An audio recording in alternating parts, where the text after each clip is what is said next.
most inspiring places are so often the hardest to find. But in these Connecticut woodlands is a poet's retreat, designed for reflection and escape. But you have to walk through the woods to get to it.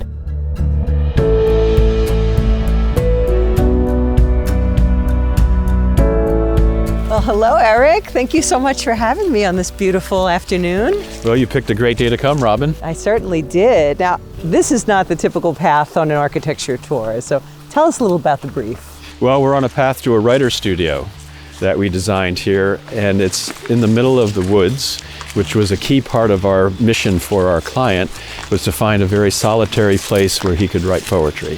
So my client is John Barr. He asked me to design a place where he could have the privacy and the solace, and he wanted us to do something fresh and kind of modern, but integrated into nature.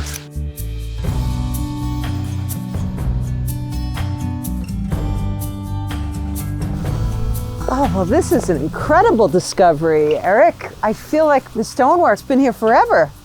Well, I'm glad you said that, because that was the intent. We wanted to find a way to use stone as if it was here on the property. You can see it very closely matches these boulders.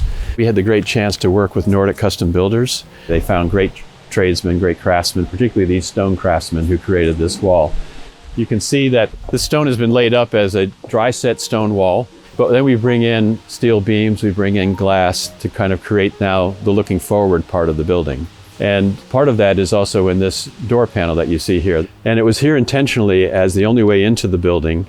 As you start the creative process, you really have to commit to starting that.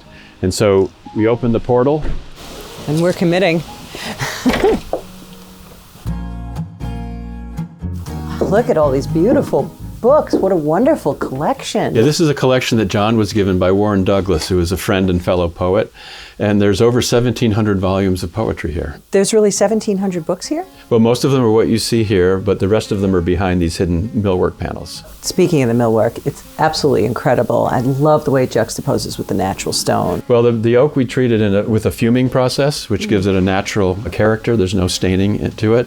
But you can also see with these panels that we brought them down in the space so that with the ceiling height being lowered, gave a real compressed, intimate space. Yeah, and it feels very sort of cozy as well. Well, part of what you feel is visual, but also part of it is conditions. So these are very valuable. So we introduced a geothermal system to maintain the conditioning of the space to preserve the books. Okay, so these babies are safe. They're very safe.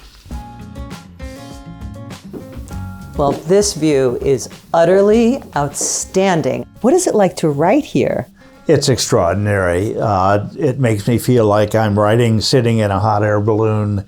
We're poised here 50 feet above a sheer drop. And all of this is thanks to Eric's inspiration to cantilever this building with these extraordinary views so that whether it's a rainstorm or a snowstorm, you are in the weather. You're actually part of it. And I get a thrill out of it every day. Yeah, I see what you mean, John. I mean, I really feel like I'm floating above the canopy. But, this furniture is also very elegant. Are these original pieces? John loved the furniture so much, it's black walnut, and he asked us to design a writing table for him, both for pencil and paper, as well as fit out for a concealed laptop. Am I noticing balconies on either side? They are. They allow John to get out on either side of the writing room here. And we achieved those through the glass system that you see here, which is the Vitrocsa sliding system by Goldbrecht. And I would also just share with you that this piece of glass in front of us weighs over 2,000 pounds. And it's an amazingly clear piece of glass that gives John this view out, and we couldn't have done it without him. Now, Eric, I know that the writing room was cantilevered, but looking at it from this vantage point, I mean, it is way out there. Well, that's thanks to some really great construction and some really refined engineering. As you can see, we're here on the side of this hill, and so we had to insert this building into that.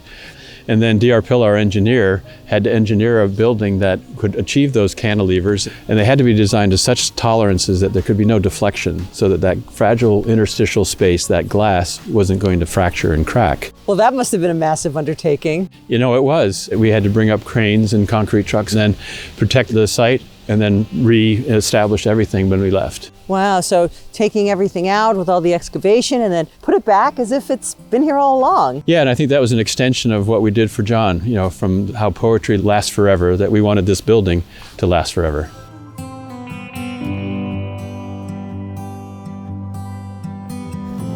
I can't believe you actually have a roof deck. I mean, we're practically in the heavens here, guys.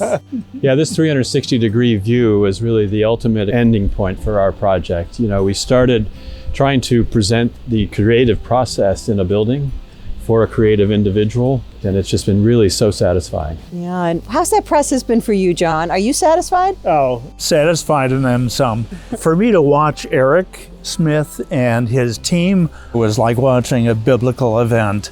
He's taken the word of poetry and turned it into the flesh of architecture, so the word is made flesh. Beautifully said. The Writer's Studio is a masterful feat in architecture, engineering, and craft. It sits so naturally in its place that it almost feels inevitable.